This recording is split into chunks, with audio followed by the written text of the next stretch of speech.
Students ये theorem 11.1 है।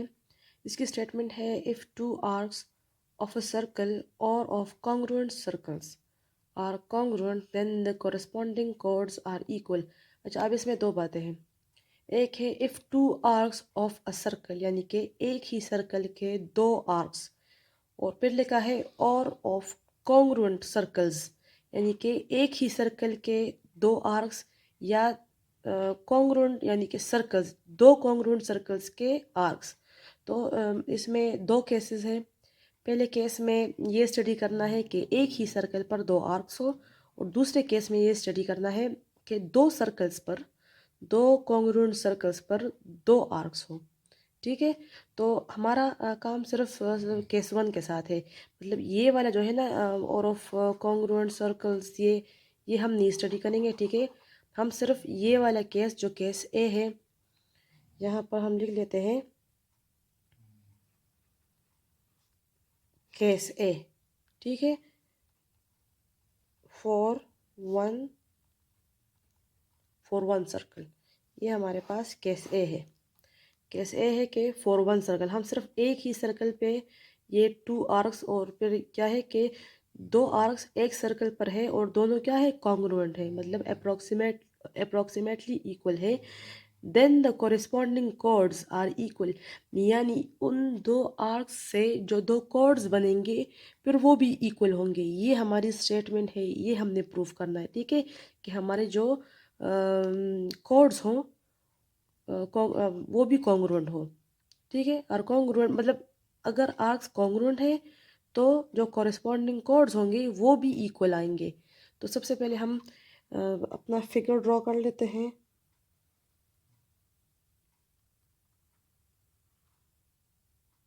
ठीक है, एक सर्कल हमने ड्रॉ कर लिया। अब इस सर्कल पर हमारे पास गिवन क्या है। इस गिवन में पहले हमारे पास यहाँ पर एक सेंटर है। ठीक है, सेंटर ओ, और उसके बाद हमारे पास हमने इस पर दो आर्क्स जो है ड्रॉ करनी है, दो आर्क्स। सबसे पहले यहाँ पर एक पॉइंट ले लेते हैं ए, और यहाँ पर एक दूसरा पॉइंट ले लेते हैं बी। ठीक है। अब ए से बी तक ये जो लाइन गई है, इसी बाउंड्री के ऊपर ये एक आर्क हो गई। इसके बीच में हम एक और पॉइंट ले लेते हैं ई, ताकि हमारे पास आर्क का पता चले कि ये ए ई बी एक आर्क है। ठीक है। और इसी तरह एक आर्क यहाँ पर ले लेते हैं बिल्कुल इसके सामने, ये ए बी। तो यहाँ पर एक आर्क ले लेते हैं, सॉरी आर्क नहीं, पॉइंट सी, और यहाँ पर एक D, A B C D. अब ए बी सी डी, तो यहाँ पर ई पॉइंट हमने बिल्कुल इसके बीच में ले लिया, और ई तो यहाँ पर हम एक एफ पॉइंट ले लेते हैं। तो अब हमारे पास क्या बन गए, हमारे पास गिवन में हमारे पास क्या है, गिवन में हमारे पास एक सेंटर ओ है, दूसरा क्या है, ए ई बी एक आर्क है, ए ई बी। और आर्क को हम किस तरह शो करते हैं, उस पर हम इस तरह एक कर्व लाइन लगाते हैं। ठीक है।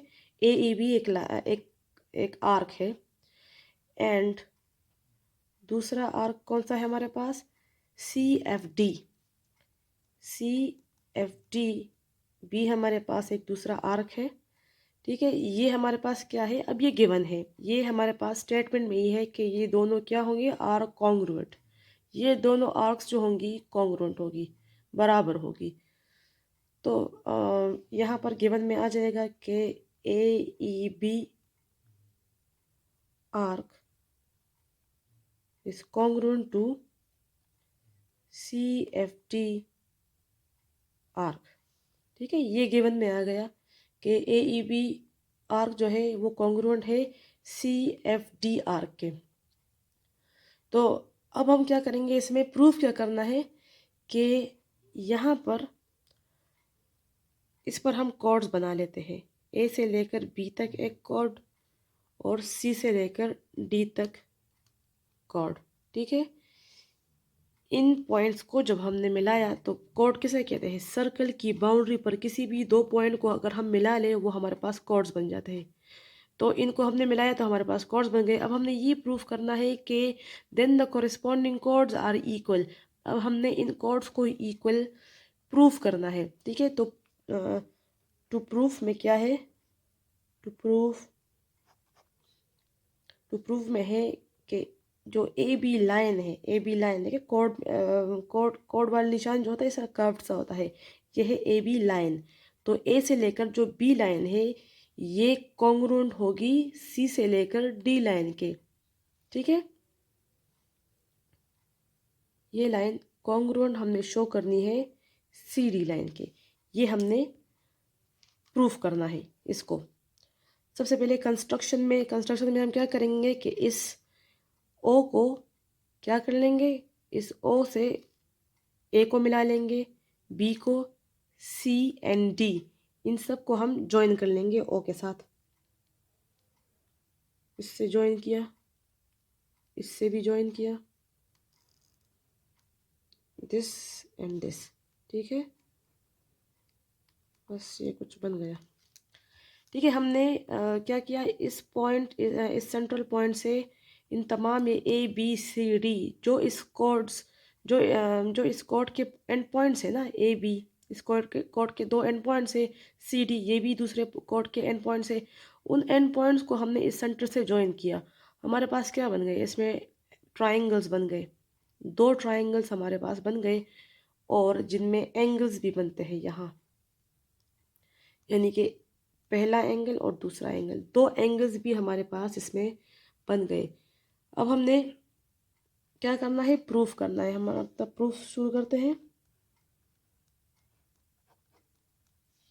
प्रूफ में सबसे पहले हम क्या लिखते हैं, स्टेटमेंट्स यहाँ लिखते हैं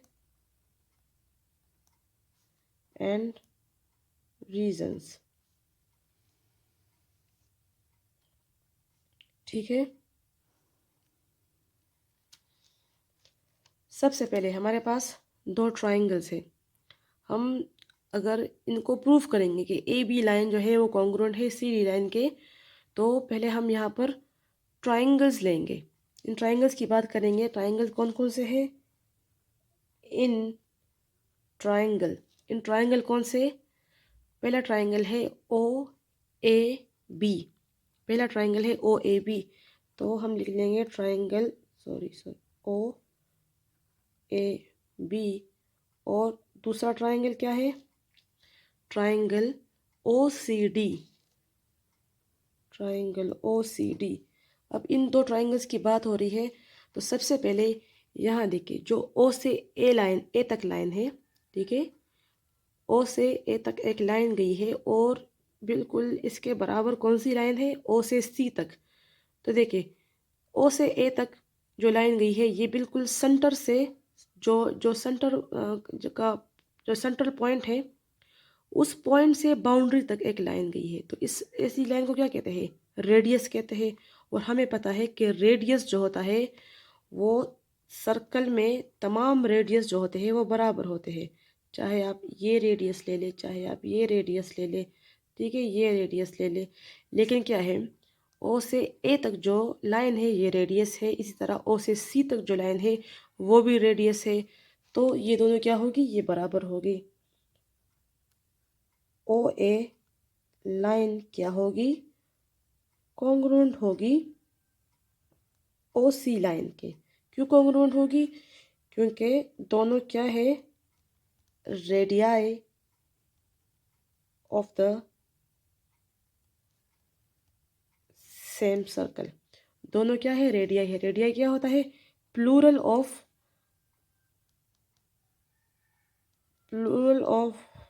रेडियस, ठीक है, प्लूरल ऑफ रेडियस को कहते हैं रेडियाई। तो ए और ओ सी दोनों रेडियाई थे, और दोनों क्या होंगे, बराबर होंगे, क्योंकि रेडियस एक ही सर्कल के तमाम रेडियस बराबर होते हैं। इसी तरह यहाँ पर ओ से बी तक ये भी एक रेडियस है, और इसी के सामने जो दूसरा रेडियस है ओ से डी तक ये भी एक रेडियस है, तो ये दोनों भी कॉन्ग्रुएंट होंगे, ठीक है। तो यहाँ हम लिख लेते हैं O B line is congruent to O D line. क्यों ये कॉन्ग्रुएंट है, क्योंकि ये भी radii of the same circle. ठीक है, ये दोनों भी radii of the same circle है और ये दोनों भी radii of the same circle है। अब बात करते हैं एंगल्स की। देखिए ये एंगल है, सही है, इसको हम कहते हैं सेंट्रल एंगल्स। हमने सेंट्रल एंगल्स की बात की थी ना कि सेंट्रल एंगल्स हम ये यूज़ इसलिए होते हैं ताकि हम आर्क्स की मेजरमेंट कर सकें। आर्क्स को, ये जो आर्क्स होते हैं इनकी मेजरमेंट के लिए सेंट्रल एंगल्स यूज्ड होते हैं। और ये जो होते हैं, तो अगर इन आर्क्स के एंड पॉइंट एंगल के साइड्स पे हो और दूसरा पॉइंट इसका इंटीरियर ऑफ द एंगल, मतलब एंगल के इंटीरियर में हो, तो ऐसे एंगल को हम, ऐसे आर्क को हम कहते हैं इंटरसेप्टेड आर्क। ठीक है, और इस एंगल को हम कहते हैं सेंट्रल एंगल। तो ये जो एंगल इसमें दो बने हैं, 1 और 2, दो मतलब दो एंगल जिसमें बने हैं, तो ये दोनों क्या है, हमारे पास सेंट्रल एंगल्स है। अब इन सेंट्रल एंगल्स की क्या, यहाँ पर इनके जो साइड्स है, यहाँ एक रेडियस है, यहाँ रेडियस है, यहाँ रेडियस है, यहाँ रेडियस है, और हमने कहा था कि ये बराबर है। ठीक है, तो जब इसके साइड्स, इस एंगल के साइड्स बराबर है, तो इसका मतलब है कि ये दोनों एंगल्स भी बराबर है। तो इसको हम यहाँ पर लिख लेते हैं कि angle 1 is congruent to angle 2। ठीक है, दोनों एंगल्स क्या है, बराबर है, उसको हम लिख लेते हैं सेंट्रल एंगल्स। ये दोनों क्या है, central angles of two congruent arcs. ये दोनों एंगल्स कहाँ से बने हैं, दो कॉन्ग्रुएंट आर्क्स से बने हैं। तो इसको क्या कहते हैं, central angles of two congruent arcs. Arcs यहाँ लिख लेते हैं एस। अच्छा, अब यहाँ देखें, ये एंगल के साइड्स आपस में बराबर है।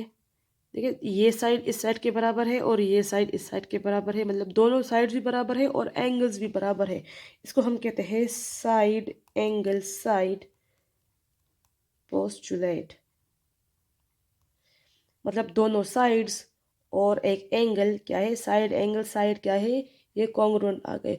तो अगर जो ट्राइंगल्स हमारे बन रहे हैं, अब ट्राइंगल में क्या है, दो साइड्स होते हैं और एक एंगल होता है। ठीक है, और एक तीसरा साइड भी होता है, लेकिन तीसरे को तो अभी हम फाइंड करेंगे, ये तीसरा साइड है। लेकिन पहले हमारे पास क्या आ गए, ट्राइंगल के दो साइड्स और एक एंगल बराबर आ गए। तो हम कह सकते हैं therefore triangle OAB is congruent to triangle OCD। ठीक है, ये ट्राइंगल के, एक ट्राइंगल के दो साइड्स और एक एंगल बराबर आ गए, देयरफॉर दोनों ट्राइंगल्स क्या होंगे, ये भी सही है, कॉन्ग्रुएंट आ गए। अब ट्राइंगल में क्या होता है, थ्री साइड्स होते हैं और एक उसमें एंगल बनता है। ठीक है, 3 एंगल्स होते हैं, सही है। लेकिन हमारे पास क्या आ गया कि ट्राइंगल के 3 साइड्स में से 2 साइड्स आपस में बराबर आ गए, दो ट्राइंगल्स के दो साइड्स बराबर आ गए और उनके एंगल भी बराबर आ गए। तो जो तीसरा साइड यहाँ रह गया और जो तीसरा साइड यहाँ रह गया, हम कह सकते हैं कि वो भी बराबर है, क्योंकि इसके तमाम साइड, दो साइड्स और एक एंगल इसका बराबर आ गया। यहाँ तक कि जो दोनों ट्राइंगल्स थे वो भी बराबर आ गए हैं, कॉन्ग्रुएंट है। तो therefore AB line is congruent to CD line. ठीक है, ये हमने प्रूव करना था कि AB क्या था, AB एक कॉर्ड था और CD एक दूसरा कॉर्ड था। हमने इन कॉर्ड्स को क्या किया, कॉन्ग्रुएंट प्रूव करना था, ये हमने प्रूव करना था और यहाँ हमारे पास ये प्रूव हो गया।